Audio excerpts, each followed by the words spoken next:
that organized this event with the Italian Ministry of Foreign Affairs for his introductory remarks. Mr. Zoppes, the floor is yours. Prego al podio. His speech will be in Italian, so I hope you have the earphones. Thank you. Buongiorno a tutti, un caro saluto a tutti i presenti, alle autorità, al mio omologo Achim Artig e ovviamente alle istituzioni e agli imprenditori. La Germania, lo sappiamo, è per l'Italia un partner strategico molto importante, è stato detto, ridetto, ripetuto questa mattina dai nostri ministri, realizza un'esportazione dall'Italia verso la Germania di circa 70 miliardi di euro, ha sofferto sì nel 2024 per le varie ragioni che conosciamo, anche ovviamente per la crisi dell'automobile, e ha rappresentato e si è tradotto e si è verificato confermando lo stretto legame che c'è tra Italia e Germania dal punto di vista economico, perché la riduzione di un valore così importante per esportazioni italiane lo si sente nel totale delle nostre esportazioni. Questo per dire che un tema come quello dell'automotive ha inciso non solo sui prodotti finiti che vengono realizzati, ma anche su un comparto, quello della componentistica, che per l'Italia verso la Germania è molto importante. Ma non solo l'automotive, siamo dei partner importanti anche dal punto di vista delle esportazioni alimentari, agroalimentari, che è un tema altrettanto importante. Siete, Germania, un punto di riferimento anche per le questioni, per le categorie non prettamente B2C, B2B, quelle che non si vedono perché spesso e volentieri non sono quelle che sono pubblicizzate, che passano sotto traccia, ma sui numeri sono quelle che incidono di più. Una fra tutte il farmaceutico, che quest'anno è una di quelle materie, una di quelle categorie che sta soffrendo. Abbiamo l'agroalimentare che sta crescendo, ma il farmaceutico che si sta riducendo. Ma possiamo anche dire che siamo in un contesto di evoluzione, che c'è stato uno scossone, se così possiamo chiamarlo, dato da un cambio di paradigma importante indotto dal comportamento degli Stati Uniti. Mi riferisco sicuramente alla questione dei dazi, che ha cambiato un po' tutti gli equilibri del commercio estero. Questo lo dico perché bisogna aspettare per vedere i risultati finali di quello che succederà con il commercio estero. Nonostante questo, la Germania per l'Italia nel 2025 fino a novembre sta recuperando parte di quello che era stato perso nell'anno precedente. Ma se vogliamo fare un ragionamento che va oltre al singolo rapporto tra Italia e Germania, e mi riferisco a quanto è oggetto della riunione di oggi, che è a un livello superiore al nostro, a quello ministeriale, intergovernativo, è assolutamente opportuno quello che è stato discusso nel tentativo di creare delle situazioni, o nel tentativo, nella volontà, che sarà più che un tentativo, di creare delle situazioni di snellimento, il famoso lean che in azienda sentiamo citare spesso dal punto di vista burocratico, che noi molto auspichiamo, perché i nostri veri competitor che sono fuori dall'Europa stanno facendo da una parte delle azioni che creano delle problematiche che ci richiedono di essere più competitivi, quindi America, Stati Uniti, il non Mercosur, che è un tema assolutamente critico, ma dall'altra parte abbiamo dei competitor molto importanti che sono competitor asiatici, che soprattutto negli ultimi decenni si stanno organizzando dal punto di vista produttivo, industriale, creativo, soprattutto di sviluppo, di design, e stanno raggiungendo delle capacità produttive non solo basate sul costo, sono capaci di realizzare prodotti che fino a tempo fa non riuscivano a realizzare, che cominciano ad essere competitivi con noi. Perché ne parlo? Ne parlo perché il commercio estero sempre di più può temere dei concorrenti. Allora è un plauso che sento di fare a due governi che si incontrano per trovare delle soluzioni che aiutano a migliorare la competitività per riuscire a mantenere un primato di eccellenza che ha l'Europa, che ha l'Italia nel mondo. Noi siamo avanti, abbiamo una velocità, però dobbiamo rimanere avanti rispetto a chi in questo momento sta prendendo delle lunghezze e quindi dobbiamo toglierci un po' di fardelli e quindi ben venga questo dialogo, questo intento del nostro governo insieme a quello tedesco di riuscire a individuare quelle che sono quelle burocrazie, quelle limitazioni che rischiano di non farci essere competitivi nel futuro. Noi come Istituto del Commercio Estero siamo vicini alle aziende italiane che vogliono andare all'estero. Ricordo che l'obiettivo che è stato citato anche stamane dal Ministro Antonio Tajani, che è il Ministero con il quale noi ci coordiniamo, l'obiettivo è quello di arrivare a 700 miliardi di euro. Siamo arrivati a 622 miliardi di esportazioni nel 2024, chiuderemo il 2025 con alcuni punti percentuali di crescita, ci rimarranno alcune decine di miliardi da recuperare e sicuramente un aumento delle esportazioni tramite questi interventi che vengono affrontati nel quotidiano sarà uno degli strumenti per raggiungere l'obiettivo che ci siamo posti. Lavoriamo come sistema paese, abbiamo dei partner, SACE, Simest, Cassa Depositi e Prestiti, che dopo parleranno, con i quali offriamo alle aziende degli strumenti importanti, con i quali abbiamo fatto anche dei calcoli insieme all'Istituto Istat della statistica italiana per capire quanto è l'aiuto che veramente diamo alle aziende, e chi utilizza ICE, l'Istituto del Commercio Estero, si è verificato che riesce a crescere del 10% in più rispetto alle aziende che non lo utilizzano. Se in più ci mettiamo gli altri strumenti e l'impegno che ci sta mettendo il governo italiano per far crescere quello che è un terzo, la voce di un terzo, che causa un terzo del PIL italiano, sicuramente abbiamo possibilità di arrivare a quei 700 miliardi e soprattutto fare del bene all'economia italiana. Grazie.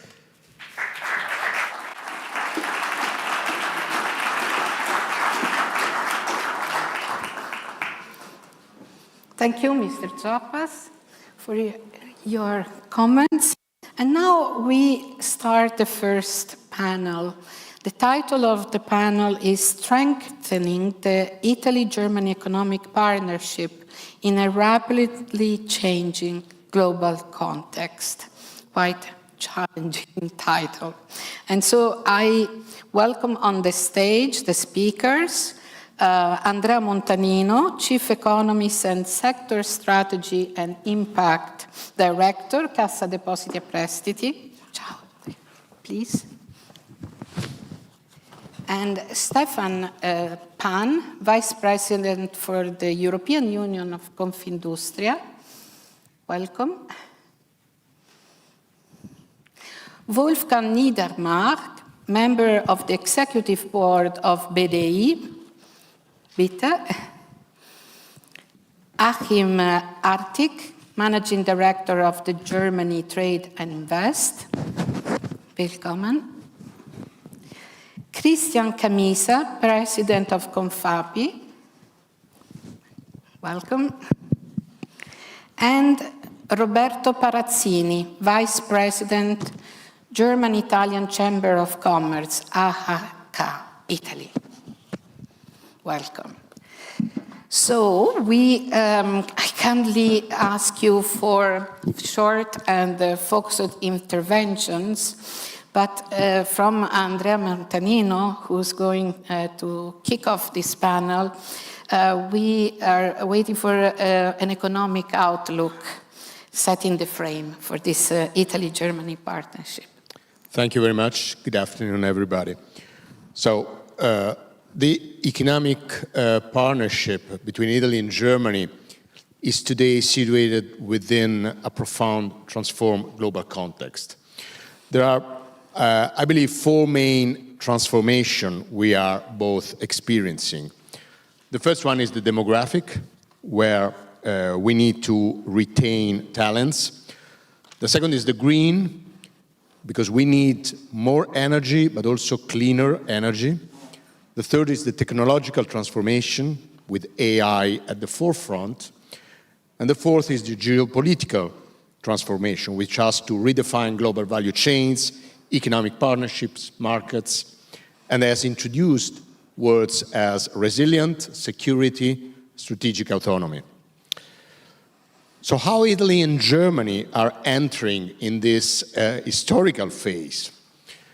Italy is expected to accelerate modestly but steadily over the next 2 years. This is the combination of a number of factors. First, a sustained export of goods. You know, Italy recently became the fourth largest exporter in the world.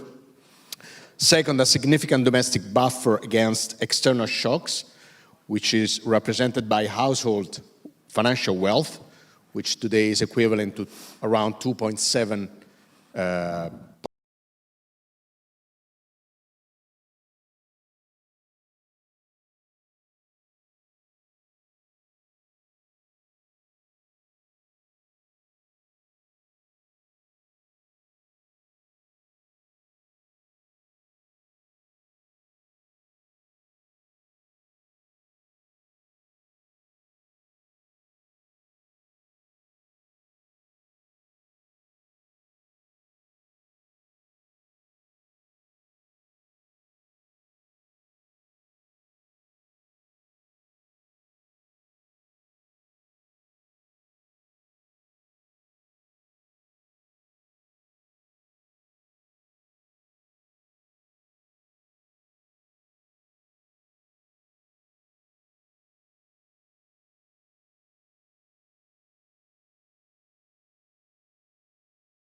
That's a situation where we are.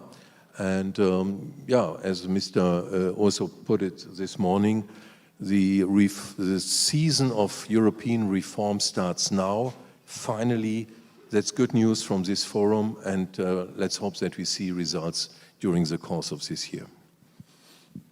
Thank you. Thank you, Dr. Niedermark. Indeed, AI is a revolution and is disruptive. That means we will not be the same ever again. So we cannot say no to AI, but it's also very expensive. I mean, I hear of hundreds and hundreds of billions. We'll see how it develops. Now I turn to Achim Hartig, Managing Director of Germany Trade and Invest. From the perspective of Germany's Trade and Promotion Agency, Germany's economy is increasingly focused on resilience. Where do you see the most promising opportunities for companies to expand their activities in and with Germany? And what outlook would you offer businesses looking to benefit from emerging opportunities in Germany? Well, thank you very much. I also would like to thank you for the invitation.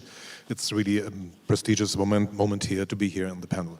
Looking at Germany, after we have heard about regulation and the different impacts of national policies, it is the kind of pride for investment and trade promotion agencies to operationalize what politicians and industry associations have developed as a concept. And so does Germany Trade and Invest, and so does the Italian Trade Agency. When we're looking at German-Italian relationships, I mean, I have to say it again, but it's complementary in industries, it's complementary in products. When we look at manufacturing, when we're looking at IT technology, Germany and Italy are working together for a long time.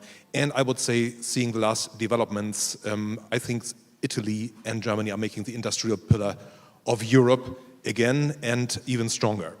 That is important because when we're speaking about resilience, which is not only a factor for Germany but also for Europe, it is mandatory to look at the value chains and industries in our countries and to identify on what part of these value chains there might be beneficiary gaps for industries from either countries. To be a little bit more specific, when I look into the German industries, and for years I see a kind of dampened mood there, which has been a little bit uplifted in the last surveys of the IFO Institute, getting a little bit more brightness, but still we see that, that the mood is not very good. However, looking at foreign companies coming to Germany, this has been constant over the last 10 years. Every year, about 1,700 companies address Germany and set up their business location there. This has been unchanged. That means foreign companies and Italian companies see Germany as an attractive business location and complement and add what Germany lacks maybe in one or the other parts of value chains. In specific industries, it is fascinating how evenly distributed the interest is. We have 5 strategic industry areas where we are predominantly attracting foreign direct investments from abroad, and a lot of these industry areas are also matching what Italy has to offer. Naming a few, it's of course all life sciences and healthcare industry, one of the largest growing market in Germany and also one of the most progressing markets in Germany, especially with the introduction of the electronic patient documentation. Then mobility and logistics. Germany is undergoing a huge transformation in the automotive industries. Italian and German companies are bound together there to set up a new level of cooperation and also a new level of technology. And I'm speaking especially about the development of electric vehicles and all the components in the value chain. More critical for Germany and for Europe on the whole is the aspect of energy and resources. The creation of as much renewable energy as possible, in the same way creating a stable grid with all technologies possible is mandatory. And here, again, technologies merge and can work together. In the terms of resources, we realize that the Critical Raw Materials Act has helped maintaining resources in the countries. By integrating our value chains between Italy and Germany, we can assure, like we do this with other countries, that critical raw materials stay in Europe and can be used to create one of the other largest growing segments, which is semiconductors on the one hand, and also semiconductors on the one hand, and also components for batteries. Looking at these industry areas, we have about 16 to 17% of all foreign direct investments are addressed in these industry areas, meaning, and if I look at Italian companies coming to Germany, currently we have every year 40 to 50 companies setting up shop in Germany, and I think we also could support them, and by opening the eyes and opening and giving more information about markets that open up themselves. This is only the market perspective. There's another layer recently coming in Europe and in Germany, which helps setting up business and particularly maintaining successful business. Many of you are having business in Germany, some of you maintaining successful business. Many of you are having business in Germany, some of you might not, but of course you're aware of funding options. And funding options are addressing huge potential to grow. We already heard about the IPCEI instruments of the European Union, which are a powerful instrument, and these instruments, they are geared towards the tax of the nation, meaning the more tax income a nation has, the more IPCEI funding it can deliver. This should be leveraged by you as companies in Germany. This should be leveraged by foreign companies coming to Germany and using these European options which we have for funding. Another part growing is the security and defense industries. Germany has a budget of 80 million euros for security and defense. A large part of this, as you know from your own industries, is compartmentalized in national industries and bound in local value chains. This will be broken up more and more so that also foreign companies have an option to participate in these value chains. And what is interesting to know, when you're thinking about security and defense, it's not weapons entirely, it's not grenades, it is, but 70% of the technologies used in military technologies come from civil technologies. Meaning companies you run, services you provide, might be apt, might be eligible to participate in the security defense industry's value chains. And this is something not many companies see, but I would like to encourage you to entertain these options, especially when you're building up new business or when you're thinking about expanding to Germany. Expanding to Germany, this is the advertisement here. You have a fantastic trade agency, which also has an invest part. I must say Germany has a fantastic investment and trade agency, which I'm proud to be part of. Our teams and our expertise, together with our partners, the foreign chambers of commerce abroad, can help you to become successful in your way to another country, in your way to Germany. And I would like to welcome you personally once you take the step. Thank you. Thank you. Thank you, Herr Artig. He reminded us of the importance of the resilience of value chains in times where energy, resources, tariffs are weaponized, and so they become strategic. And so, thank you.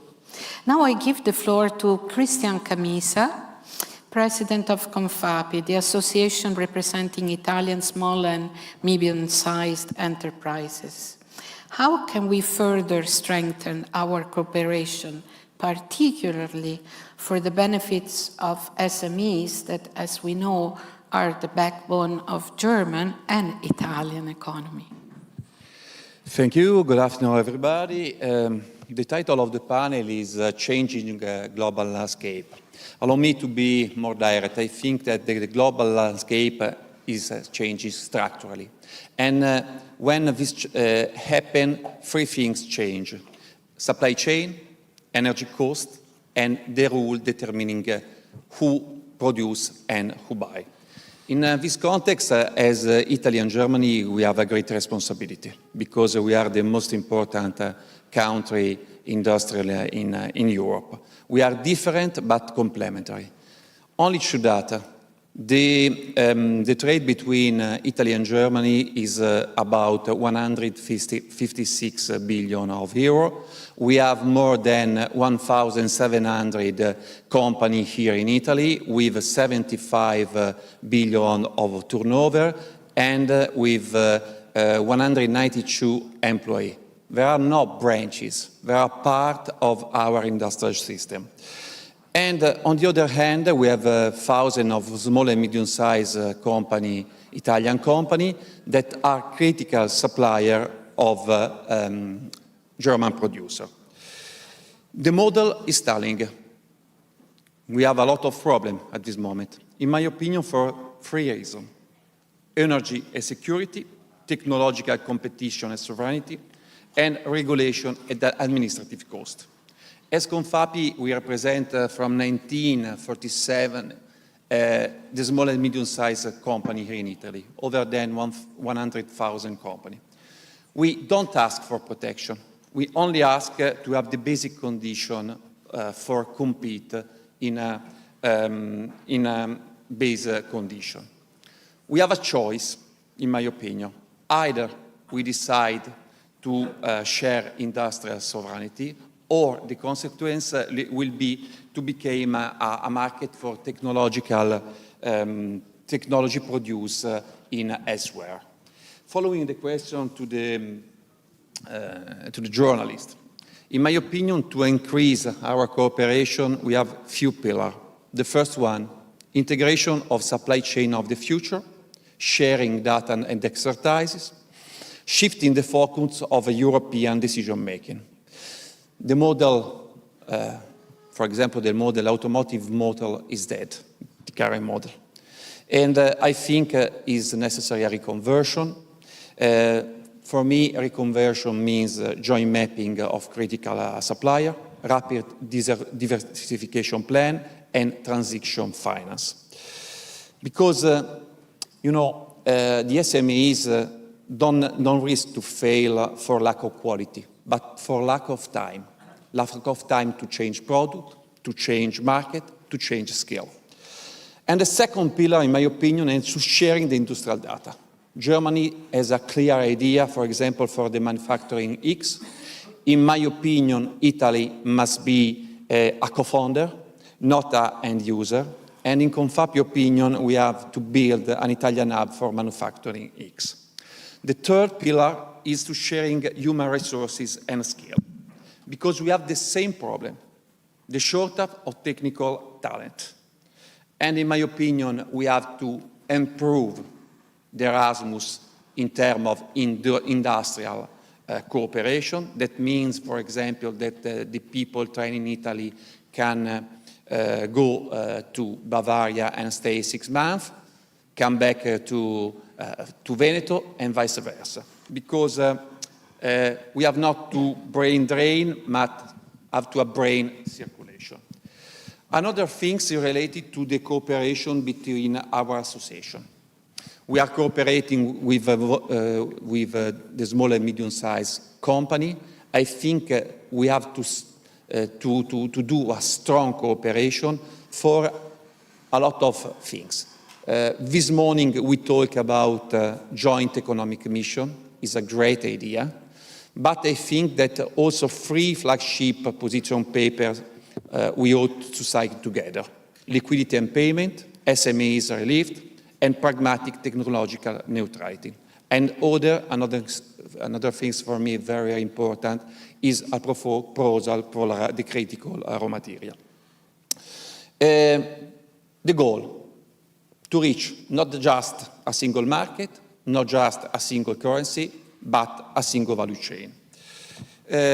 I think that the question we have to reply is, if you want to defend production in Italy, in Europe, in Germany, we have to have strong cooperation, because if we lose innovation, if we lose wages, if we lose social cohesion, we will have a lot of problems. We are here to cooperate, to try to reach this objective. And I think that we have to decide if continue to produce in Europe or became only a part of other continent. We decide the first thing. Thanks a lot. Enjoy your job. Thank you, President Camisa.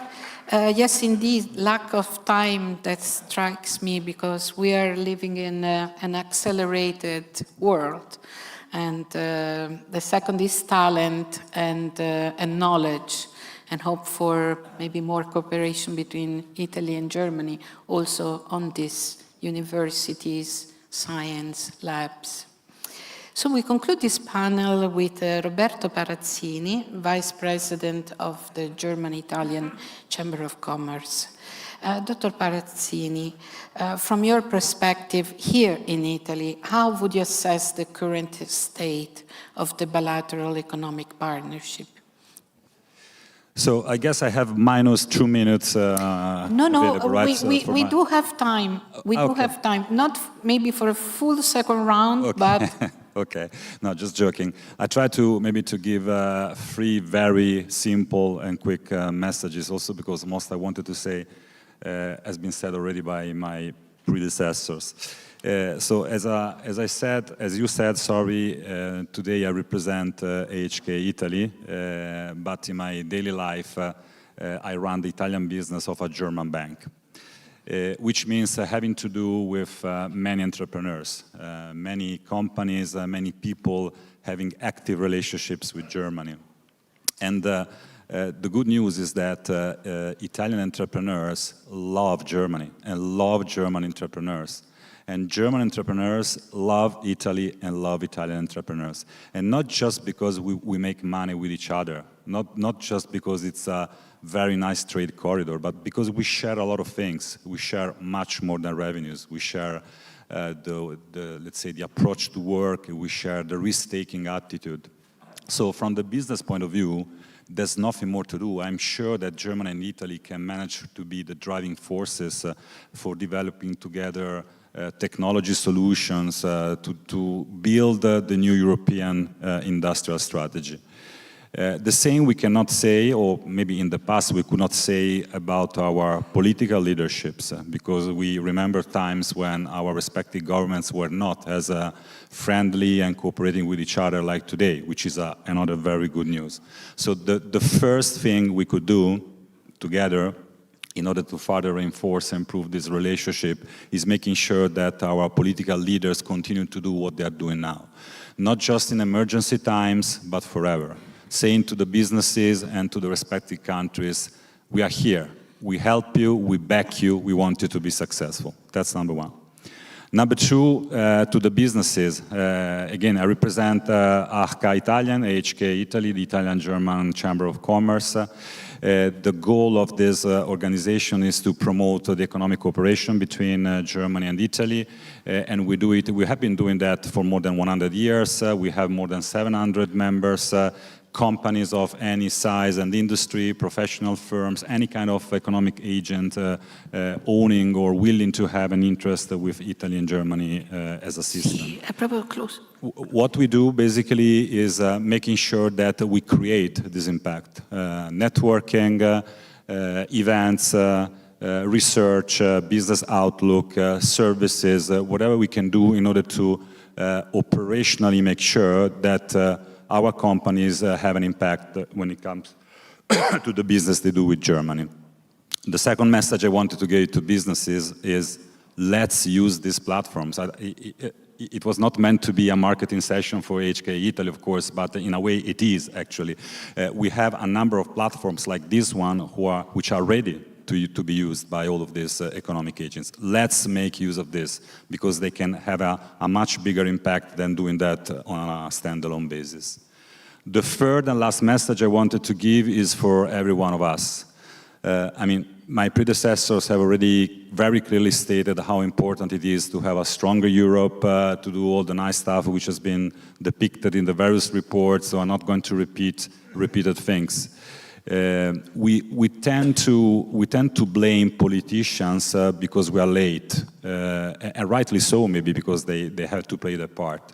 But sometimes we forget that every one of us as a citizen can do much more on an individual basis. We can speak much more about Europe. We can talk to our clients, we can talk to our stakeholders, we can talk to our kids. The schools don't do it.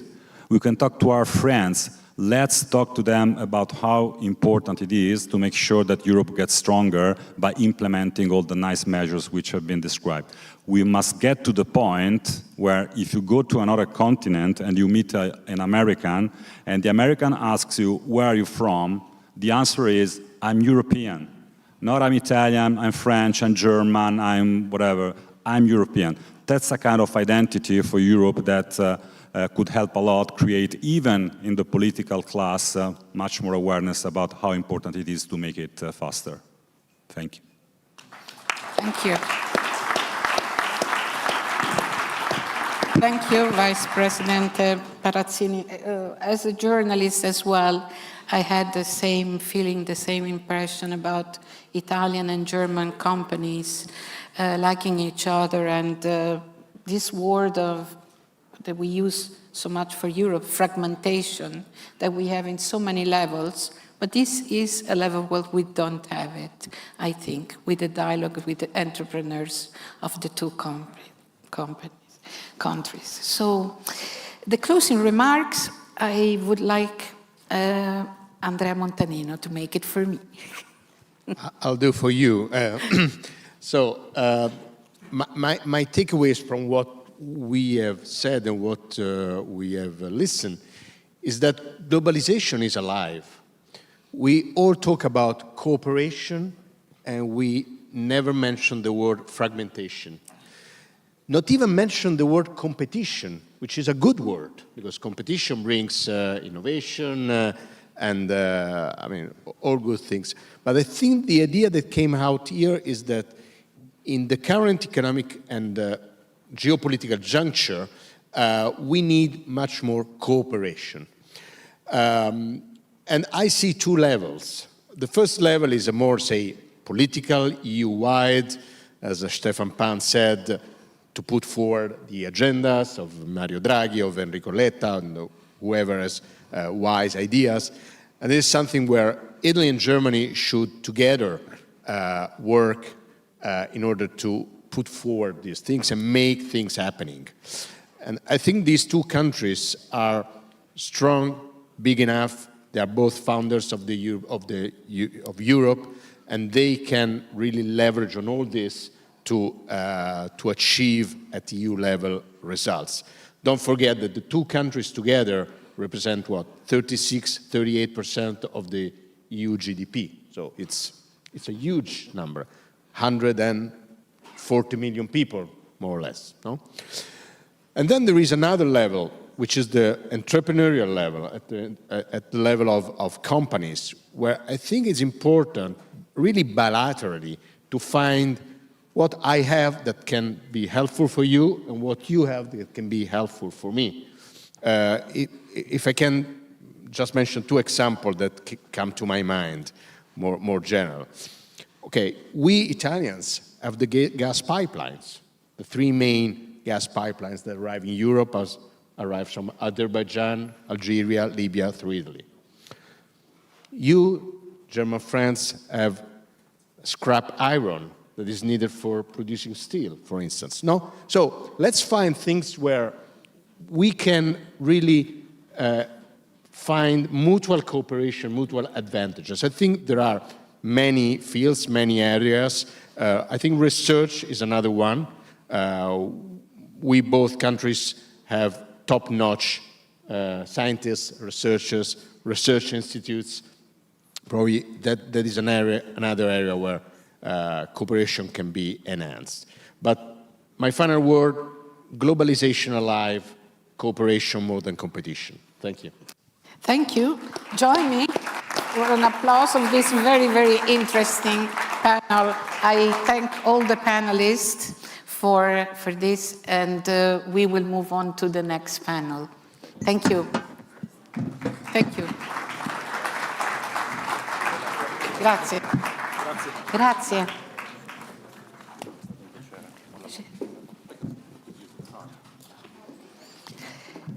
So now we move on the second panel of the afternoon. I give you the title, and it's on the enhancing financial integration for stronger Italy and Germany partnership. So focusing on the role of financial cooperation and investment support instruments in strengthening our partnership. In one word, follow the money. So I invite the following speakers to join me on the stage. Dario Scannapieco, Chief Executive Officer, Cassa Depositi e Prestiti. Buonasera. Ciao. Lutz Christian Funke, Secretary General KFA. Please, have a seat, thank you.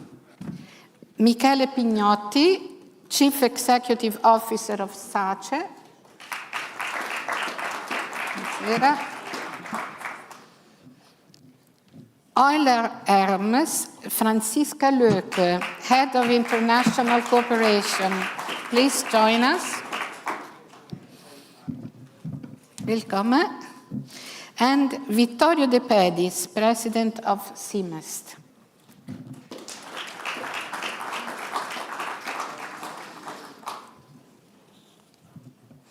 Buonasera. So we open the panel with Dario Scannapieco, CEO of Cassa Depositi e Prestiti, that is the Italian National Promotion Institution. Can you outline for us the CDP's perspective on bilateral cooperation? Thank you, Isabella. The cooperation with German counterparts is for us crucial, clearly. If you look together at Germany and Italy, I mean, we account for more or less than 30% of European GDP. Italy's, Germany's first trading partner with a bilateral trade which reached over 150 billion in 2024.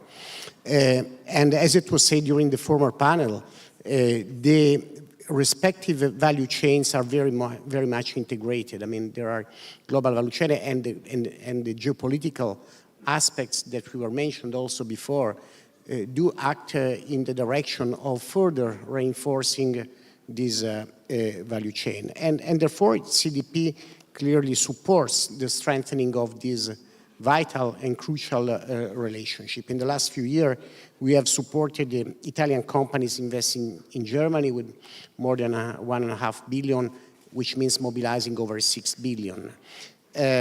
Besides this, we, together with our friends from KfW, which remains for us always a source of inspiration, because I need to say the cooperation and exchanges among our two sister institutions are really excellent.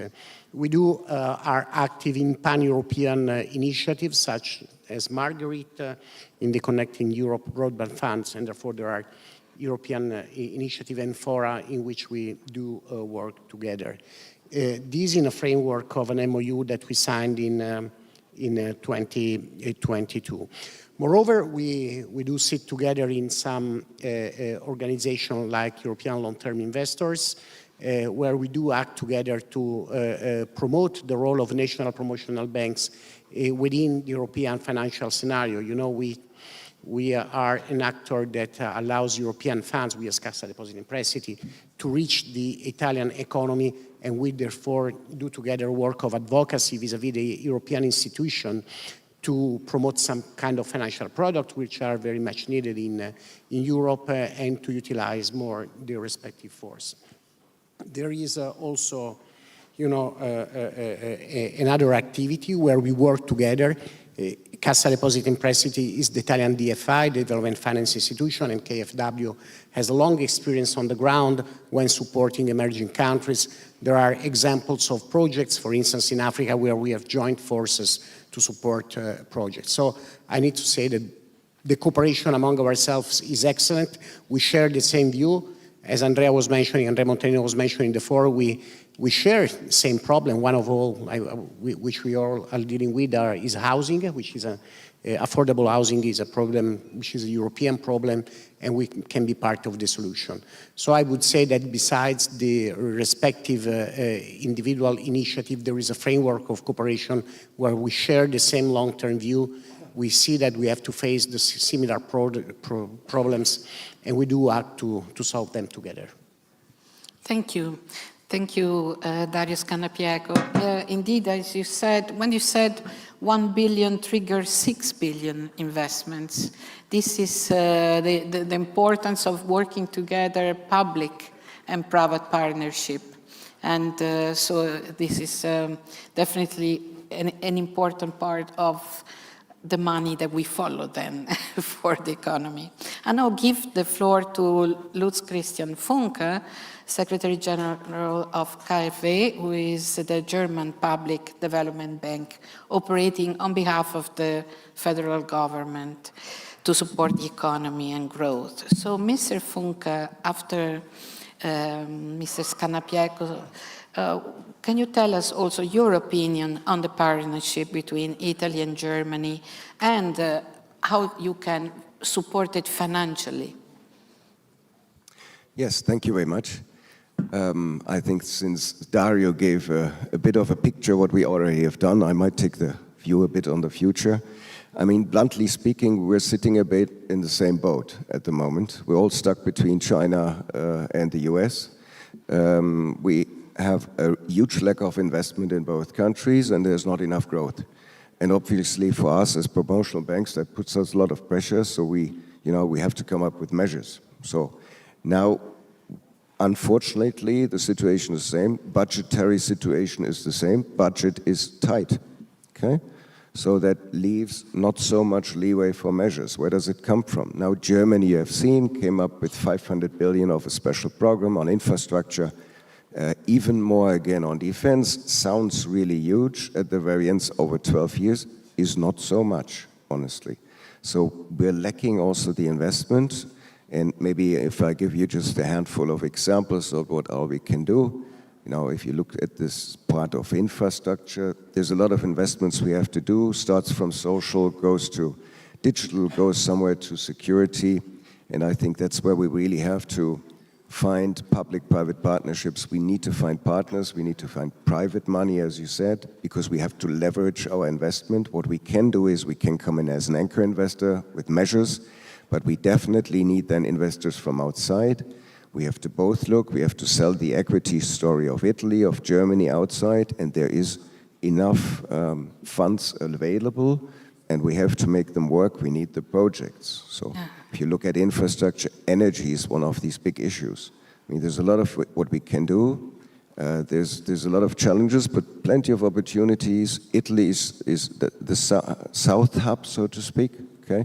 If you look at gas, LNG, possibly also hydrogen, you know, Italy could be the hub going to the south. The same thing could be delivered by Germany looking north from Norway down. And we have to strengthen its energy. You know, energy prices are a huge challenge, and we have to change that into our advantage. So it's these things we have to take up. Defense is an issue. We have to see and find that we find more collaborations. We always speak often we have to create European champions. Would be good if we find on the Italian and Germany side something, what we always call a small Airbus moment, you know, with the two of us in 25% and the rest in the private market, that is just ideas where we could come and work on this. And of course, at the very end, what we're always challenged with is competitiveness, growth, and at the very end it means innovation, because nothing works without innovation. At the moment we have to boost innovation. And that we can do on two terms, logically. That's what we also can do together, what we did already. One thing is the venture capital market. That's where you can venture capital traditionally has no borders, because, you know, this is at least the European scope. We both can invest. We have to see that we go further on the startups, but also on the later stage. The scaling up of innovative startups is very important. Make them big, because if not, they just go to the US and they will be funded there. So this is the making big, and the same thing is on the SME side. We really have to see that we give them the financial means, the possibilities that they can further invest, and this is basically the means for more competitiveness, and I think there's plenty of opportunities where we can deliver together. Thank you, Mr. Funke. You described the huge tasks you have in front of you, huge challenges. On our side, I must say, speak maybe also for myself, but we have great expectations also from Germany. I mean, Germany is a huge GDP, so your tasks are huge, but also we look at KfW as a huge player. So we know that you have big tasks, and we look and we continue to have big expectations.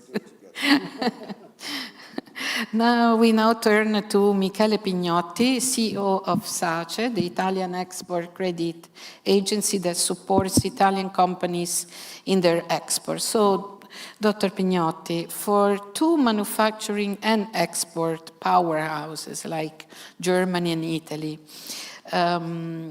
the perspective from your point of view is of great interest to us. So how do you see the scenario?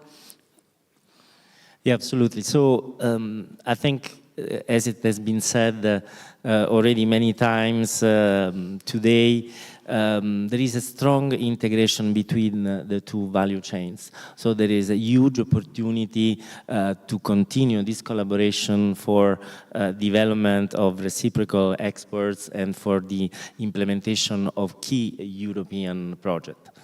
On that side, SACE is already doing a lot.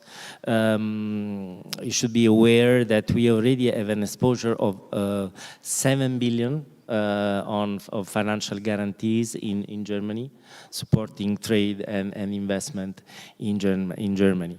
In particular, in in large sectors like cruise shipping, but also industrial sectors like energy, steel, green steel in particular, and also connectivity. For instance, we support Prysmian, which is very active in the German market. But as it has been mentioned by one of the former speakers, we are also working on the supply chain of the future. For instance, we guaranteed an important project by the German company Virgilio, which has allowed to integrate Italian technology into the creation or the conversion of thermal heat into electricity. Okay, and this is part of a key European project aimed at implementing the first European integrated plant of lithium hydroxide. So we are really looking also at the supply chain for the future. Also, we are investing through our push strategy, which is our untied guarantee project, which allows us to provide financing to large German corporates in order for them to use the Italian exporters in their supply chains. And for instance, in March, we will have a business matching initiative connecting a large German utility company, EnBW, with a set of Italian companies operating in the sector of renewable energy, distribution infrastructure, and sustainable mobility. So really I encourage all the entrepreneurs in this field really to engage in this matchmaking initiative for this key strategic project. On top of that, of course, we don't collaborate only with of course, German corporates, but also key German financial institutions, among which Euler Hermes, for which I've been working for 15 years, so they are particularly dear to my heart. And we have a strong collaboration, already 40 common reinsurance projects that we have managed together. But we want to do more. So today I can announce that we will sign another important MOU in order to strengthen our collaboration in key projects of mutual interest. And in particular, these are important projects also in a global European perspective, because they will be focused, of course, on the Global Gateway EU project, on the sourcing of the procurement of rare minerals, and also on the, let's say, on the development of renewable energy project, and most importantly, the reconstruction of Ukraine. So we do a lot. We already invest a huge amount in the collaboration between Germany and German companies and Italian ones, but we have a really appetite to do more, also to support the key European projects. Thank you. Thank you. Thank you, Mr. Pignotti. We hear so much that corporates and entrepreneurs have to adapt and innovate, but also institutions have to adapt and innovate, especially in the times like this. And it was interesting to hear about the value chain of the future. Yes. So now, after the Italian SACE, we'll hear the point of view of the German export credit agency, Euler Hermes. So, Mrs. Löke, in a shifting global environment, what role can financial integration between Italy and Germany play in reinforcing our industrial competitiveness?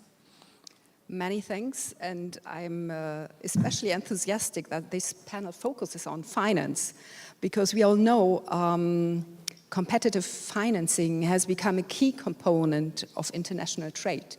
Of course, first, it counts on the quality of all of your products here in the room, but then if an export succeeds, it often depends whether the right financing solution is available. For economies like Italy and Germany, where exports are core to growth, that matters greatly, of course. And this is precisely where export credit agencies like SACE and Euler Hermes come in. Let me shortly explain a bit our role a bit more. Euler Hermes is mandated by the German government to ensure that viable exports from Germany do not fail for lack of finance. Our budget laws allows us to approve total commitments of up to 140 billion euros. New commitments per year range from 17 to 22 billion euros. We cover the risk of non-payment in cross-border transactions, and this allows German companies to do business in markets where they are normally forced to avoid for political or commercial reasons.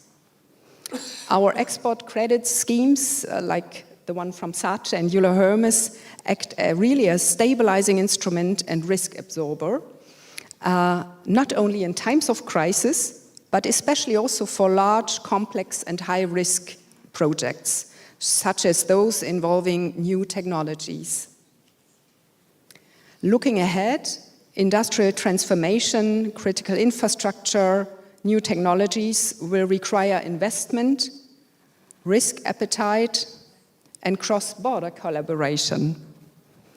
ECAs are very well placed to de-risk, mobilize private capital, and keep our industries competitive.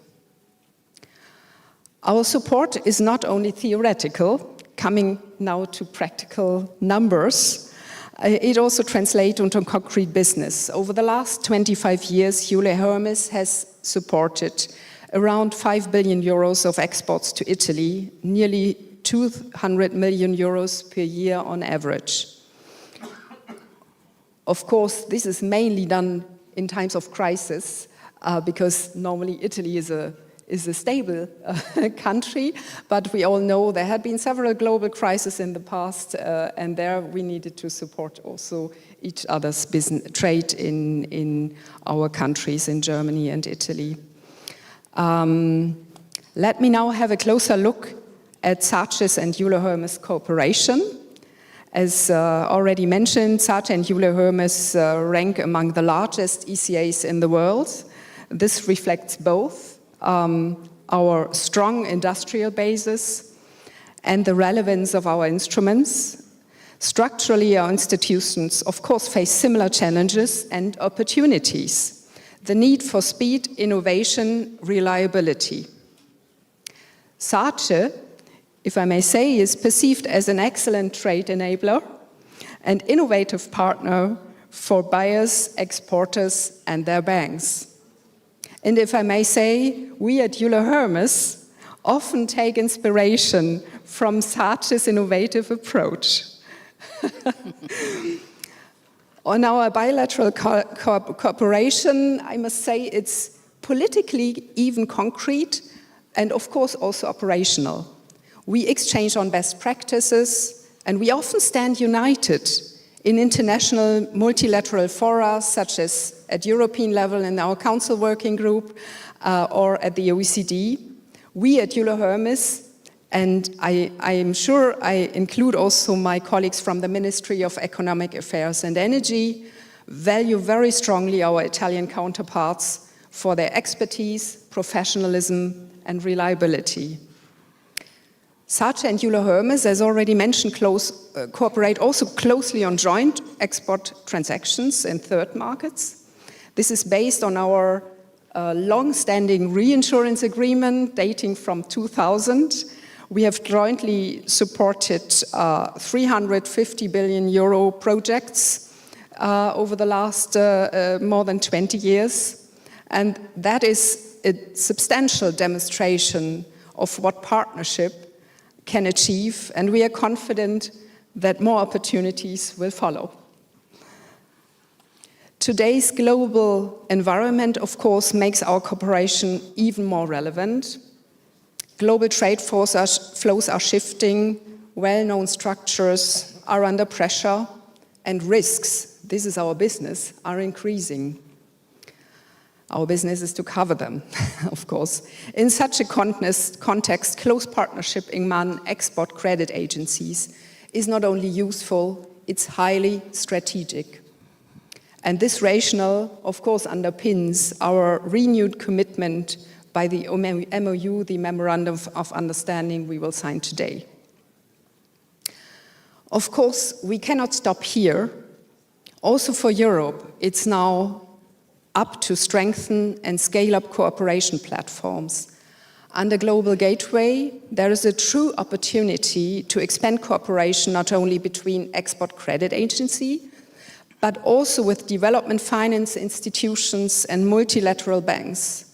When all these actors align, Europe can scale projects, reinforce competition, and drive economic results.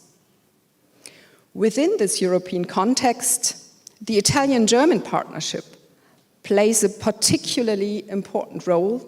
We have heard a lot today about all our interlinkages and the connected economies. And I'm optimistic, not only, but specifically today.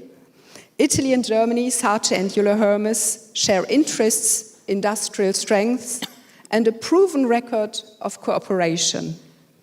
We at Euler Hermes look forward very much to deepening our cooperation and turning global challenges into shared success. Thank you. Thank you. Thank you especially for the optimistic note at the end of your speech. Your job is risk absorption. And hearing you saying that risks are increasing also for you, you are professional players of risks. And still, not only risks are increasing, but I suppose also the nature of risk is changing. And so, very interesting. It's now the turn of Vittorio De Pedis, President of CIMEST, who will explain how the group supports the international growth of Italian companies, especially SMEs, with a particular focus on activities in Germany. Yeah, thank you very much. I'm also enthusiastic of the fact we talk about finance, which is the thing I like, and we do at CIMEST, and my background matches well. Very happy to do that. So, two quick things, because I'm last.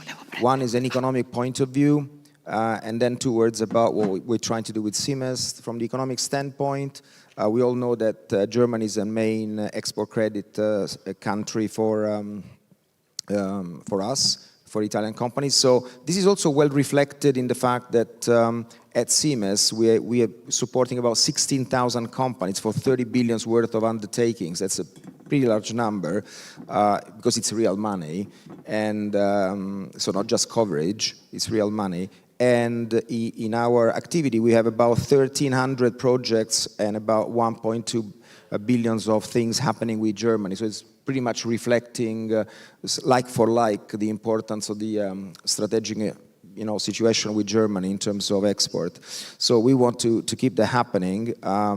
It is our main country of activity in terms of projects for CIMEST, so that's very, very important. One thing I want to mention is the fact that we help companies, especially SMEs, go all over the world in the most different ecosystems, if you want, and doing business with Germany is clearly one of the easiest possible thing to do in terms of proximity, but we also have proximities with other countries. So in terms of culture, which is also a very important point, very easy. And I also would say, from the economic standpoint, I want to mention the fact that the two countries are incredibly integrated in terms of all kind of value chains. This has been mentioned several times, is incredibly important. So the business development, economic development of Germany, the system, the model which has been driving Europe for the last 50 years, which has been excellent for the development of European Union, maybe hit a speed bump recently, with some reasonably big changes from the geopolitical standpoint. So we now need to adapt quickly to a reality which has changed. This is already happening. So the classic export model in mechanics, etc., is got to be modified, and we are doing it. And so I'm a bit concerned, but also optimistic on the fact that the integration between the countries is so vital for our domestic ecosystem that we need to be close. It's not an option, it's a necessity, and we need to pursue that very, very strongly. As CMES, what we do very simply, we support SMEs in expansion all over the place. We are managing wisely public money and also our own money. We are particularly interested in SMEs and helping them moving abroad. We got basically three systems, three avenues. Subsidized loans, very convenient with public funds, below state help, so it's an excellent idea. Secondly, we got export credit, which is also very important in terms of finance, because we managed to basically nullify the spread existing on factoring credits for and invoices for foreign exports. And third, which is more recent, we are intervening a lot more in equity finance. So we are participating as a minority interest in lots of companies, and this has been done in joint ventures, in equity participation, and also we have new funds which have been decided together with our main group, which is Cassa Depositi and the Ministry of Foreign Affairs. We also can do things in infrastructure and fostering digital transformation and growth. Those are pretty interesting new developments in equity terms, which we offer to all our partners. So what we have to do, perhaps a little bit better from our side, is to make it even more known to the huge amount of small and medium enterprises that we have in the country. That's why with Cassa Depositi we do a lot of road shows, and we move in a very coordinated system with the Ministry of Foreign Ministry, with Cassa Depositi, with SACE, with ICE. We try to do things pretty much all together and move all together all the time, and this does happen. And entrepreneurs normally tell us that they feel that we are there to help. So that's a good thing. We can do a better job there. Although we do a reasonable job, we can do even better there, and I think we will be focusing a lot of our efforts in fostering and developing the knowledge and the possibility of using these instruments into this fantastic world of the Italian small and medium enterprises, which are incredibly vital, incredibly resilient, and incredibly innovative. Thank you.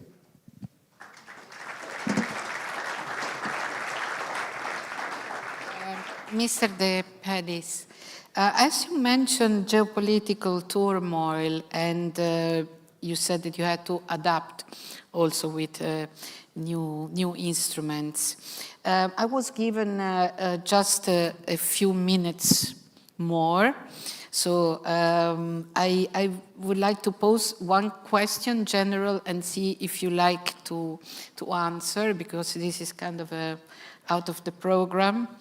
And so my question would be, after the great financial crisis, which was incredibly strong, and we also had the sovereign debt crisis in Europe, we had the pandemic, and we thought we had seen it all, that crises were unprecedented to the pandemic. But then a war erupted in Europe with Ukraine, and the unjustified war by Russia. And then the energy crisis, AI, which is disruptive, and finally now we are coming to terms with the American Trump administration. And so in this, I'd like to know, because you all have long experience on the markets, on finance, has your job changed? I mean, your perception, as we were talking of risk, or are we always on some fundamentals that stay the same? Or there has been a shift in your job that you see you have something really that you've never seen before? I can start and then I pass the floor. Clearly, the entire landscape has changed. I mean, we are, and I speak also on behalf of Luz Christian, we are both supervisors. And for us now, you know, when our supervisors were mainly attentive on credit risk, now the first risk we have to manage is a cyber risk, which exploded after the invasion of Russia to Ukraine. And we have, by the way, also reinforced our cooperation in this field. Clearly, the geopolitical risk has become strong in our analysis. And also when we think about the activities we need to do, we need to rethink a little bit the fact that the global value chain have shifted into a different context. I believe also that there is another area where we are focused, and the answer to these challenges is that we all believe that we need a stronger Europe. And you know, there are many initiatives that can be done, as I say, by the bottom, and that can be very, very powerful. Luz Christian before was mentioning Airbus. Airbus is a powerful European history, something that was done, which was created as a consortia between different states, then became a fully fledged company, and now is a world leader. I think that we need to think more European to create Airbus-like stories to give a stronger response of cohesion among European member states. Yes, maybe. Just in addition, I think after all the crises you mentioned, I think what is different is the pressure is higher. I mean, we are really standing at the wall. Maybe not even anymore. We're pretty much going in overtime, and we have to take the measures. We have to move. I mean, if we don't boost competitiveness, if we don't come up with innovation, we seriously have a problem, and we end up as Museum Europe, and that doesn't work. And we can't wait for everything. So now everything is European, but at the very end, I think it has to be Italy moving, it has to be Germany moving, it has to be us moving together. If we always wait for Europe, we might wait long. It's the right solution, but we also individually have to move to make it going, because that's the only way. We have to speed up. We need less red tape. We need predictable regulation, and we just need more speed in the measures, certainly on the public side.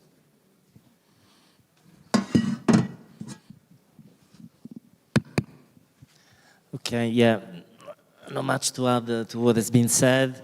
I would say, of course, the fact that we used to see in our pond a black swan once every 10 years, and now we see all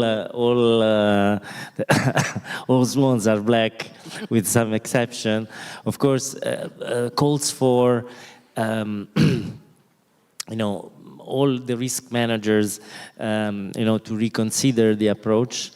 And of course, to strengthen their you know, risk anticipation capabilities. So for sure, in Sasha, we are strengthening our prevention you know, procedures and tools, and trying to make them more predictive, also thanks to the utilization of AI. But I believe also it requires a change of mindset. You know, from all our teams, because I think we need to quickly realize that globalization is not dead. Simply changing shape, is changing route. There are still big opportunities for companies all around the world, but we need to approach them in a different way, with more flexibility and of course more collaboration, especially at European level.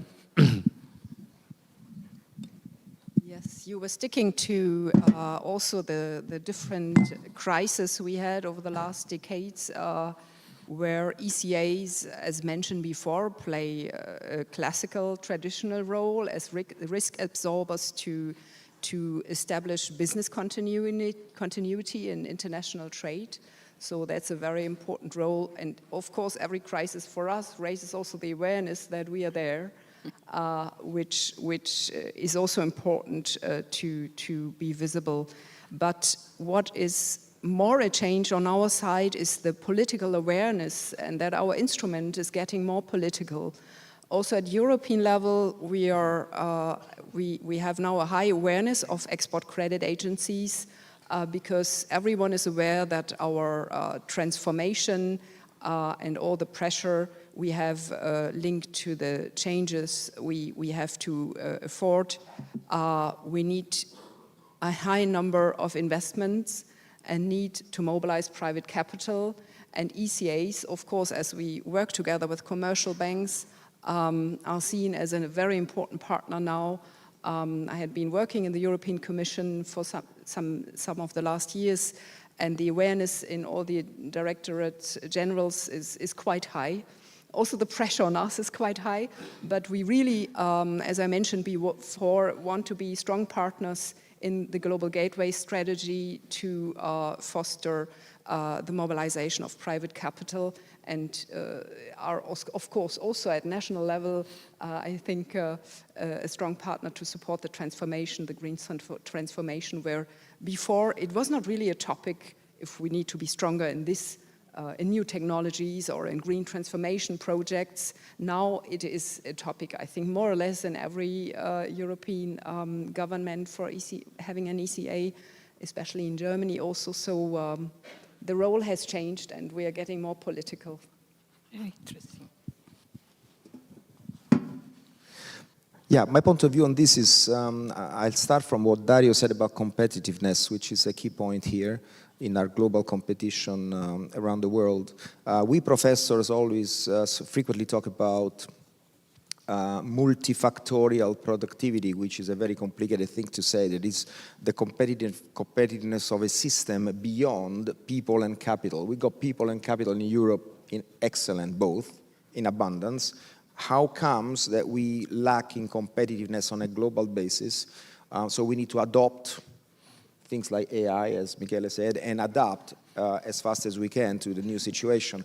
I'm asking myself why it takes so long to create a single market in financial instruments.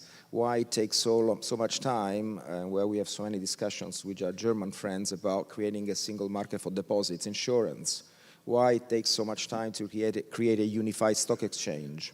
And why we sometimes adopt policies which are self-inflicting wounds, like the accelerated transition to green, which has been basically, I'm not sure it's been beneficial to us. So on these things, we got to get our act together, and rather than complain about the fact that others are using a big stick, which they are because they can, we should be increasing ours a little bit by making ourselves more competitive because we got all the assets to do that.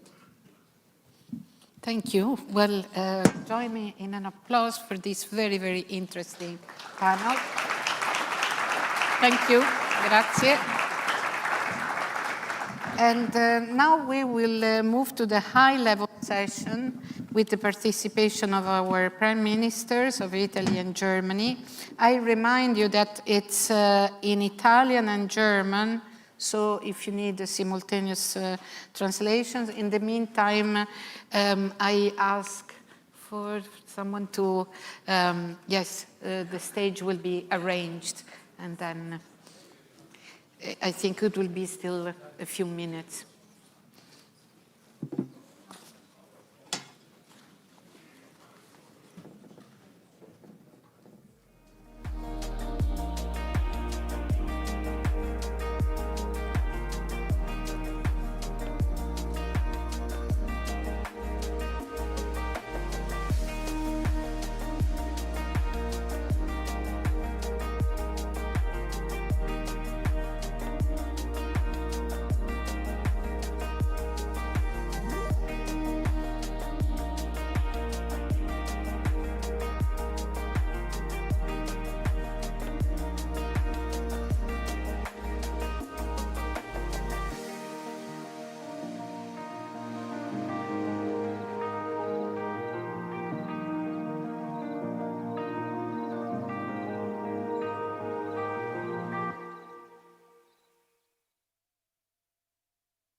Buonasera.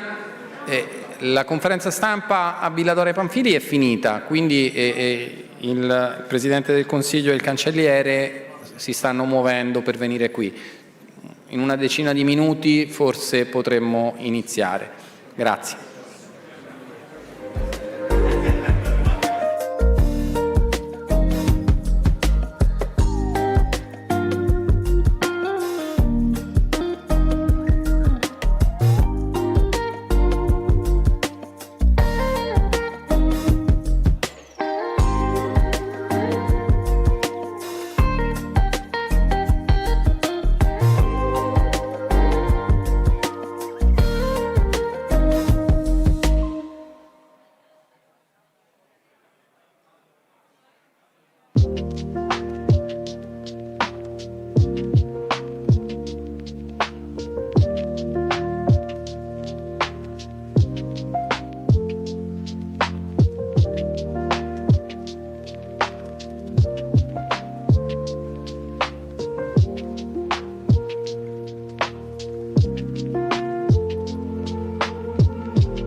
I only spoke in Italian in the first announcement, so I will do it in English. They're on their way. The Italian Prime Minister and the Chancellor are on their way. We should start really in a few minutes.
basso, non è un problema, facciamo così. Ah, certo.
E quindi comunque io aspetto sempre il segnale Certo. di Marco, Sì, no? sì, Dalla sì, sì, sì. Ok, grazie.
Ci sono?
un onore annunciare l'ingresso in sala del Presidente del Consiglio dei Ministri della Repubblica Italiana Giorgia Meloni e del Cancelliere federale della Repubblica di Germania Friedrich Merz.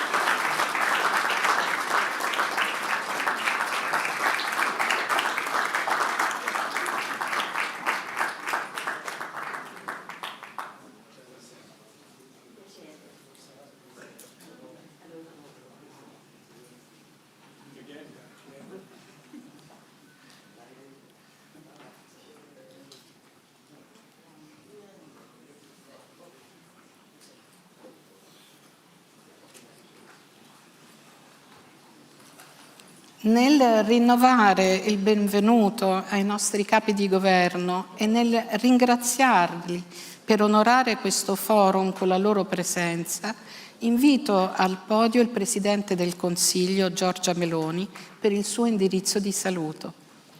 Prego.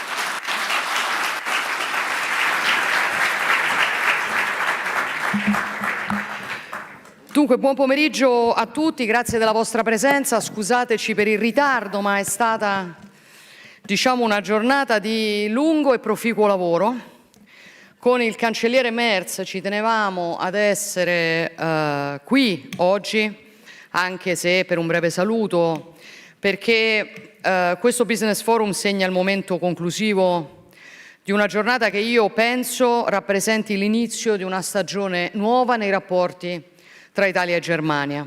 Questo vertice intergovernativo non è stato pensato semplicemente per fare il punto sullo stato delle nostre relazioni bilaterali, ma è stato pensato soprattutto con l'obiettivo di interrogarci su come Italia e Germania, lavorando insieme, possano dare alle loro relazioni e all'Europa nel suo complesso la spinta che serve per tornare a guardare con fiducia un futuro di stabilità, di crescita, di benessere. Quelli che ci siamo dati, cioè, sono obiettivi molto ambiziosi. La Germania, lo sapete meglio di me, è il primo partner commerciale dell'Italia. Le nostre nazioni condividono una relazione economica talmente solida e profonda che sarebbe quasi riduttivo definirla speciale. Parliamo di una interconnessione che di fatto ha plasmato i nostri tessuti industriali, che ha forgiato catene del valore complementari e integrate, all'interno delle quali si collocano virtuosi circuiti di subfornitura. Sono i numeri a restituire la forza di questo legame. Nel 2024 il nostro interscambio ha superato i 150 miliardi di euro. Nei primi 9 mesi del 2025 le esportazioni italiane verso la Germania sono cresciute del 2,9, le importazioni sono cresciute a loro volta dell'1,6. Oggi oltre 2.000 imprese italiane operano stabilmente in Germania, generando un fatturato complessivo che ha quasi raggiunto i 90 miliardi di euro e che chiaramente dà lavoro a decine di migliaia di persone. Si tratta quindi di un partenariato economico e produttivo che è strategico, ovviamente non solamente per le nostre economie, ma come dicevo per l'intera Europa, perché insieme noi siamo di fatto il cuore pulsante dell'industria europea. Dalla forza dei nostri sistemi produttivi dipende un pezzo molto significativo della forza stessa del continente europeo, della sua credibilità come potenza industriale, della sua capacità di incidere sugli equilibri geoeconomici e geostrategici globali.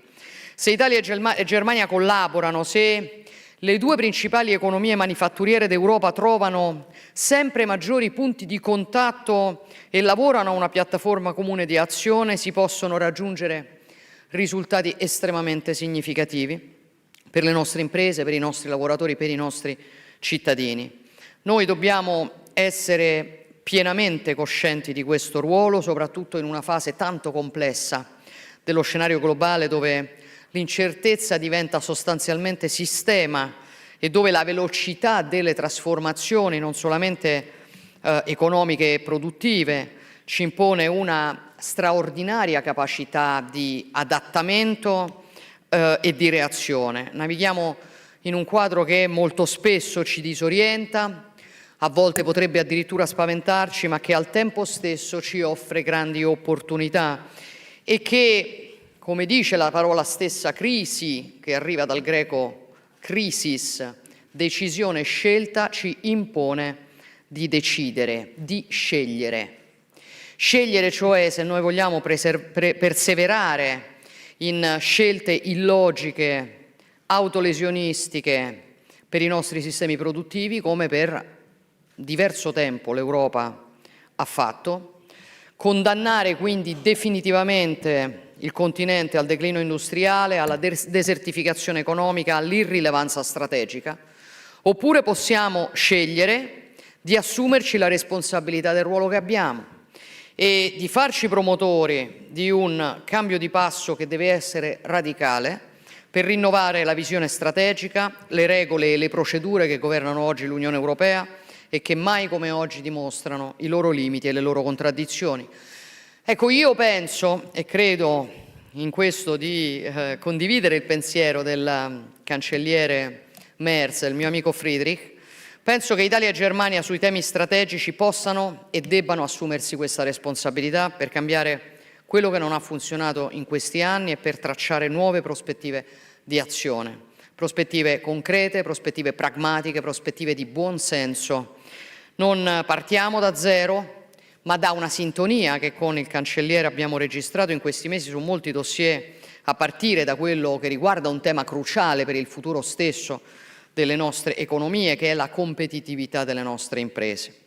Quando è stato necessario non abbiamo avuto paura di denunciare i danni incalcolabili e le conseguenze che una visione eccessivamente ideologica della transizione ecologica avrebbe finito per causare alla sostenibilità delle nostre società, senza peraltro produrre i vantaggi ambientali che pure erano stati tanto decantati. Parliamo di una convergenza di vedute che ci ha permesso in ultimo di coordinare gli sforzi nell'ambito della definizione del nuovo pacchetto automotive che è stato presentato dalla Commissione europea. Italia e Germania hanno lavorato dall'inizio nella stessa direzione. Insieme abbiamo ottenuto alcuni risultati molto importanti: una maggiore flessibilità, il superamento del tutto elettrico per auto e furgoni al 2035, l'affermazione del principio di neutralità tecnologica, l'apertura ai biocarburanti e ai carburanti sintetici, oltre che all'idrogeno. Il lavoro che ci aspetta ora è quello di seguire l'attuazione di questi principi, fare in modo che vengano recepiti, declinati correttamente per assicurare a un comparto che è fondamentale per il nostro tessuto industriale e per la forza industriale d'Europa una proiezione di medio e di lungo periodo. Ma io penso che questo sia solo uno dei tanti esempi concreti dell'ottima collaborazione che esiste tra di noi, che siamo determinati a rafforzare, guardando ovviamente alle scadenze più immediate.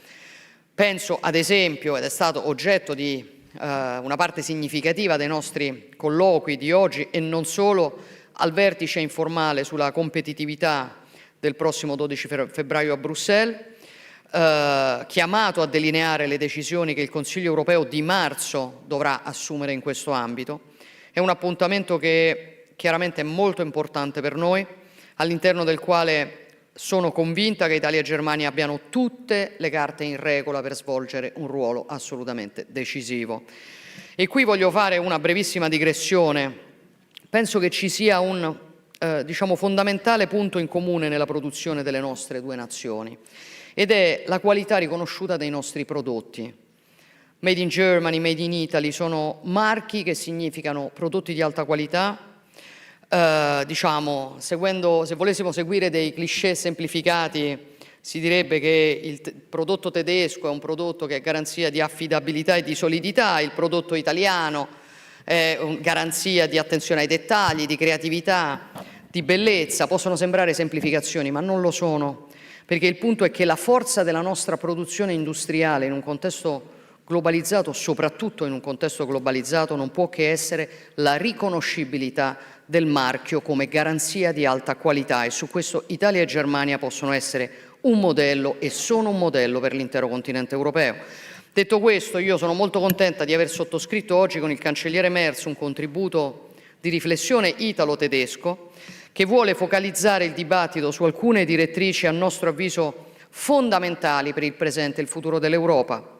Semplificare, cancellare le norme inutili e controproducenti, rafforzare il mercato unico, rilanciare l'industria europea, costruire una politica commerciale ambiziosa, cioè una politica commerciale aperta ma anche fondata sulla reciprocità, perché il mercato può essere davvero libero soprattutto quando è anche equo.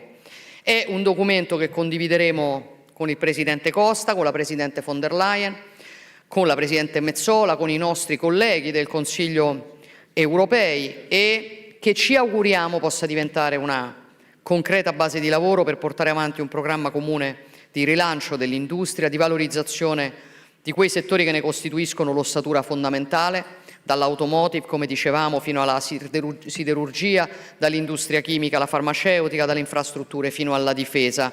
Settori tutti ad alto valore aggiunto, dove la nostra cooperazione economica e industriale può fare davvero la differenza per costruire un'Europa più autorevole, più forte, all'altezza delle sfide di questo tempo. Italia e Germania possono dare un contributo decisivo alla costruzione di un solido pilastro dell'Alleanza Atlantica, rimanendo chiaramente in tema di difesa, che sappia dialogare con il pilastro nordamericano da pari a pari in un'ottica di complementarietà strategica. È anche questo un obiettivo alla nostra portata, è certamente un obiettivo che intendiamo perseguire, perché da qui passa un pezzo importante della nostra autorevolezza, della nostra sovranità, della nostra autonomia e del ruolo che l'Europa può giocare sullo scenario globale.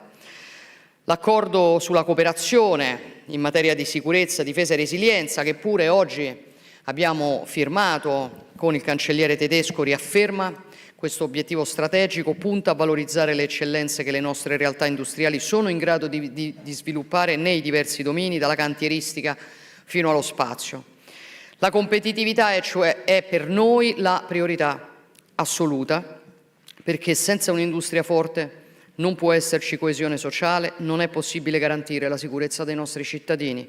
Noi crediamo in un'Europa che accompagni le trasformazioni, ma che lo faccia senza penalizzare chi produce, chi lavora, chi investe.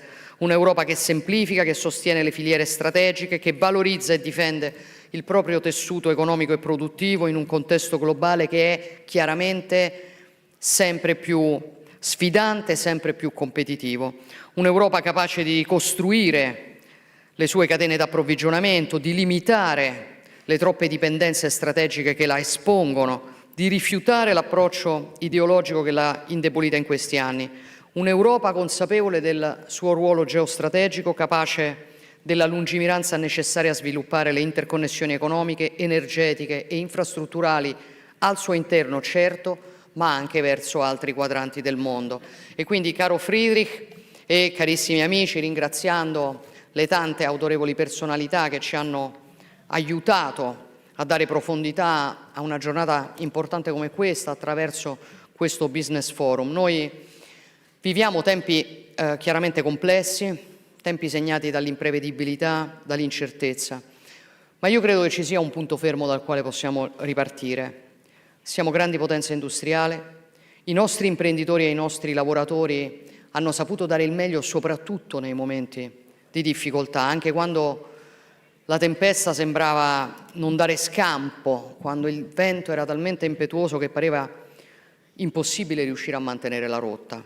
Lo abbiamo fatto, possiamo farlo di nuovo, senza paura, sostanzialmente senza paura di essere all'altezza di quello che abbiamo ereditato e di quello che rappresentiamo, senza paura di affrontare questo tempo carico di insidie con intelligenza e con il coraggio della verità, con determinazione e con concretezza.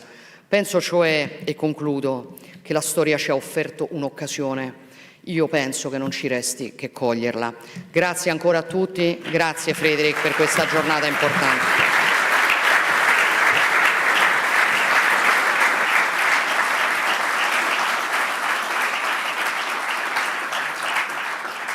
Grazie Presidente Meloni. Invito ora al podio il consigliere federale della Repubblica di Germania, Friedrich Merz. Bitte, danke schön.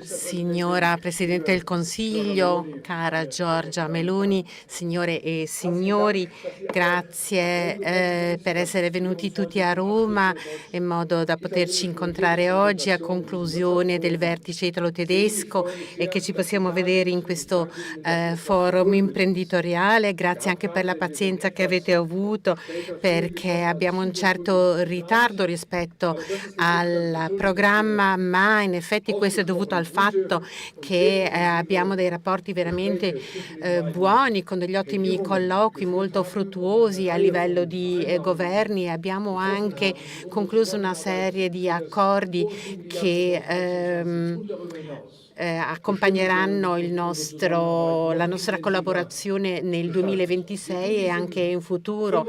Lo facciamo tutto questo nel 75° anniversario delle relazioni diplomatiche tra la Germania e l'Italia.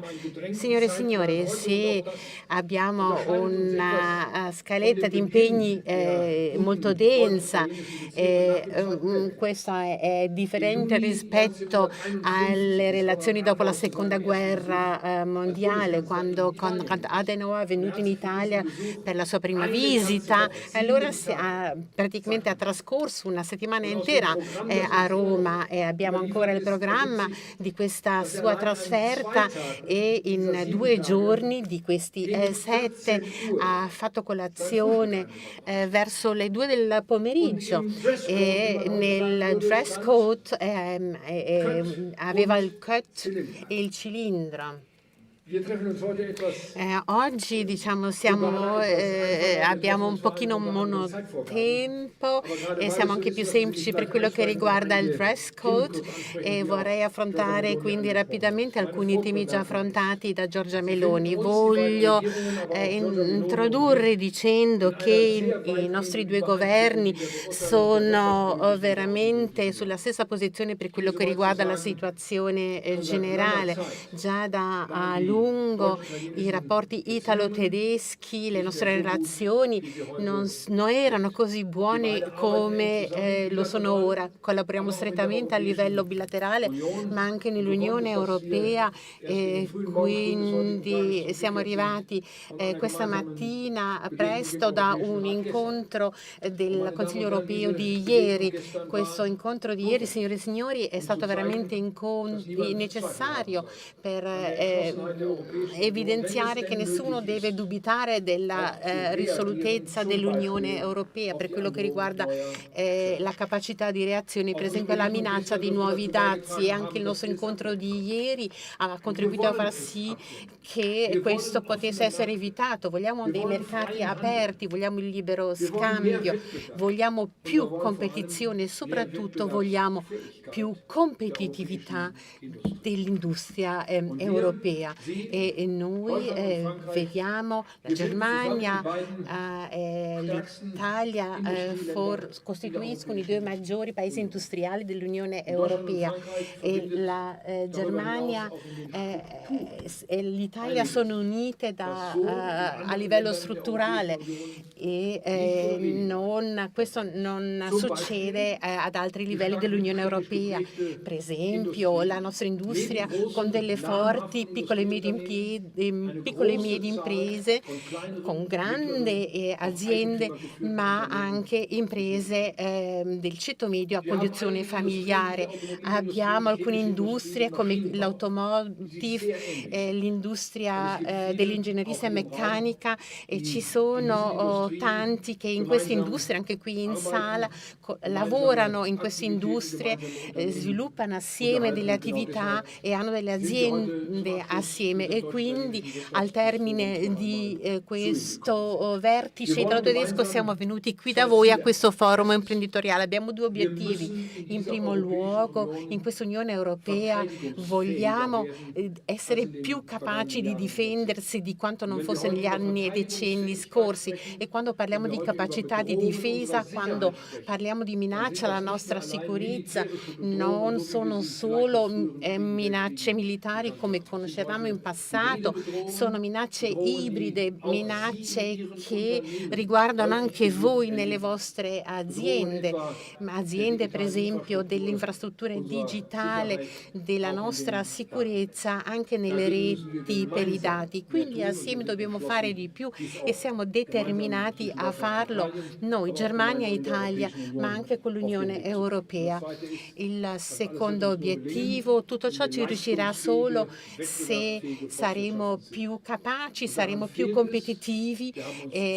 Qui ci sono delle lacune, per troppo tempo ci siamo accontentati di non crescere a livello economico, a livello produttivo, che avevamo tassi bassi di crescita. Quindi noi abbiamo oggi sottoscritto un piano di azione italo-tedesco e un accordo bilaterale sulla sicurezza e la difesa. Con entrambi i governi partiamo dal presupposto che al centro del nostro impegno sia la competitività economica, anche voglio dire per quello che riguarda la Germania, la competitività dei prezzi.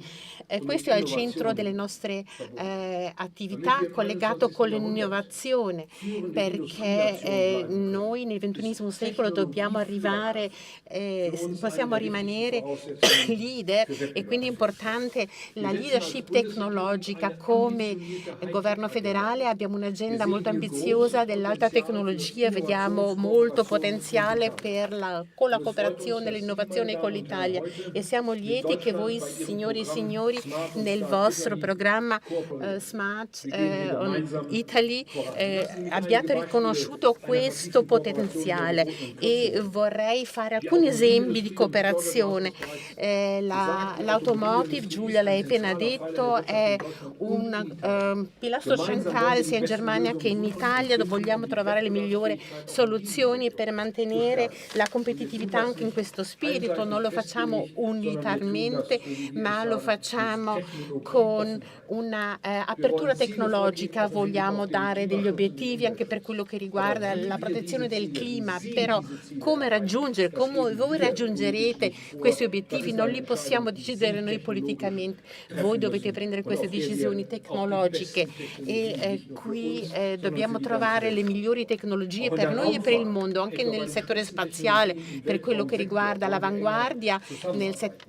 Vogliamo collaborare più strettamente, vogliamo coinvolgere partner internazionali ma anche gestori commerciali e così possiamo avere un accesso europeo allo spazio. Poi l'economia dei nostri paesi deve sopportare costi energetici molto elevati. Voglio dirlo meramente apertamente, i prezzi dell'energia sono troppo elevati, quindi assieme vogliamo parlare del nostro approvvigionamento energetico tecnologicamente neutrale, sostenibile e competitivo e vogliamo intensificare la nostra cooperazione nella ricerca energetica per un'energia elettrica a prezzi abbordabili, soprattutto per le nostre industrie ad alto consumo energetico. Signore e signori, anche per il potenziamento della competitività europea andiamo nella stessa direzione perché è un settore prioritario. Due temi sono molto importanti a livello di strumenti: lo smantellamento della burocrazia e l'approfondimento del mercato unico europeo. Lo voglio dire qui a Roma. Il 12 febbraio ci sarà un vertice straordinario europeo e avremo due ospiti, e lo voglio dire qui soprattutto in Italia, che hanno già fatto delle proposte e che spiegheranno ulteriormente queste raccomandazioni. Enrico Letta e Mario Draghi, ex presidenti del Consiglio. Enrico Letta col suo rapporto sull'approfondimento del mercato unico e Mario Draghi con la sua relazione sulla competitività dell'Unione Europea. Li abbiamo invitati per riflettere ulteriormente su queste proposte, perché queste proposte non devono rimanere negli armadi dell'Unione della Commissione europea sono buone proposte e vogliamo trarre profitto da queste proposte e le vogliamo applicare, e quindi saranno loro nostri ospiti il 12 febbraio in Belgio. Quindi Giorgia Meloni ed io non cediamo, abbiamo bisogno di una verifica sistematica di tutte le normative europee per vedere se si possono semplificare, per ritirare norme obsolete. Abbiamo bisogno di una moderazione, automoderazione legislativa in tutti i settori, a tutti i livelli. Per la nostra competitività vogliamo sfruttare tutto il potenziale del mercato unico, lo vogliamo usare meglio. Il mercato unico è il secondo per grandezza a livello mondiale e questo potenziale lo dobbiamo utilizzare meglio. E vorrei concludere dicendo alcune parole molto chiare sulla politica commerciale. Non può essere che anche in futuro ci vogliano 25 anni per concludere, negoziare e emanare un accordo commerciale, come è successo con l'accordo con i paesi Mercosur. Dobbiamo procedere più velocemente. Mi rivolgo anche al Parlamento europeo a non intralciare questo processo. Noi come europei dobbiamo essere credibili e affidabili nel mondo. Dobbiamo essere in grado di decidere nella ricerca di nuove alleanze nel mondo e poi anche concluderle. Questo vale per i paesi del Sud America. Questo accordo entrerà in vigore provvisoriamente, poi svilupperà tutto il suo potenziale con 4 paesi sudamericani che da noi costituiranno il maggiore mercato unico del mondo, ma la Presidente della Commissione europea e il Presidente del Consiglio europeo andranno in India per parlare con la maggiore democrazia del mondo, con 1,4 miliardi di abitanti, per concludere un accordo che poi dovrà essere in India implementato e anche in Europa. Sono due esempi, Vietnam, Indonesia. Queste regioni del mondo guardano l'Europa, soprattutto in questi momenti di grande incertezza e di nuovi scontri a livello di potere. Quindi questa è una chance per noi. Siamo testimoni di trasformazioni così profonde. Se noi siamo compatti nell'Unione Europea, abbiamo tutte le opportunità non solo di rafforzare le nostre democrazie, ma soprattutto di in tutto il mondo rafforzare la nostra competitività.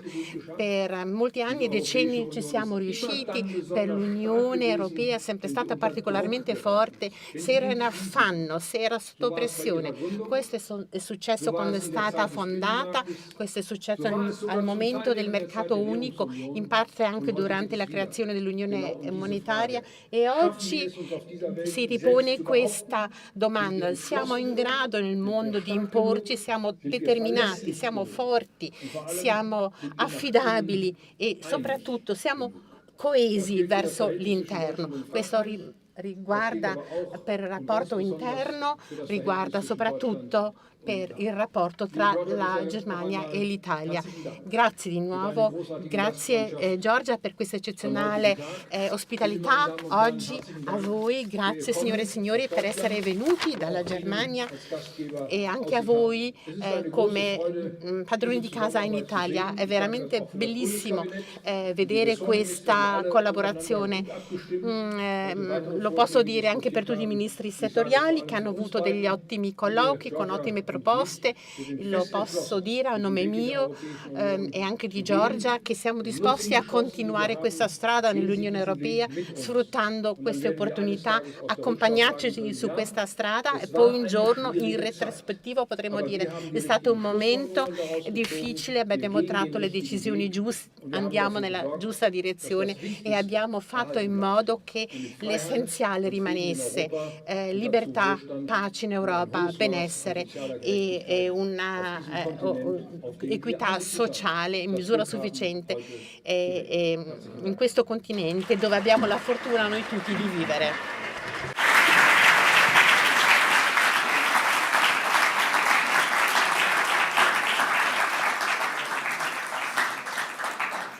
Grazie Cancelliere Merz, vielen Dank, e con questi interventi si concludono i lavori del forum. Se posso pregarvi di rimanere seduti per consentire ai leader cortesemente di lasciare la sala in maniera ordinata, e dopodiché ringrazio tutti, relatori, organizzatori, partecipanti, per una giornata di lavori ma anche di successo.